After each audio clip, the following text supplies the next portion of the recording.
నా పేరు సి సోమశేఖర్. మాది ఉటకొండ గ్రామం, ప్యాపిల్ మండలం, నంద్యాల జిల్లా. నేను రైతు శాస్త్రవేత్త కోర్సులో రైతు శాస్త్రవేత్తగా చదువుకుంటున్నాను. సీడ్ ఫెర్టిలైజేషన్స్కి కావాల్సిన పదార్థాలు: ఒక బోలె, విత్తనాలు, బంకమట్టి, ఘనజీవామృతము, బూడిద, బీజామృతము, వాటర్.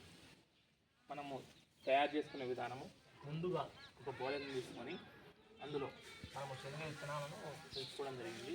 శనగ విత్తనాలను ఇందులో వేసుకొని బీజామృతంతో విత్తన శుద్ధి చేసుకోవాలి. ఫస్ట్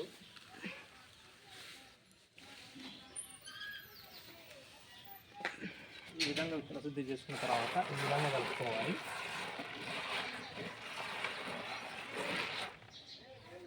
ముందు ఫస్ట్ లేయర్గా బంకమట్టిని కలుపుకోవడం జరుగుతుంది.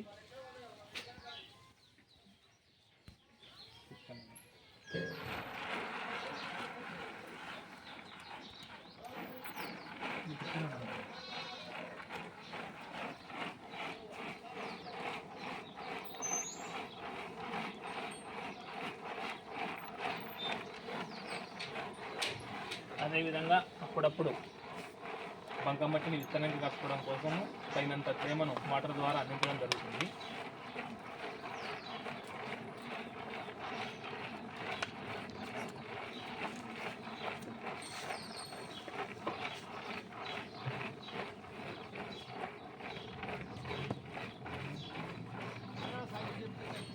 ఈ విధంగా బంకమట్టి రెండింతలు విత్తన మోతాదుకు రెండింతలు కలపవలసి ఉంటుంది.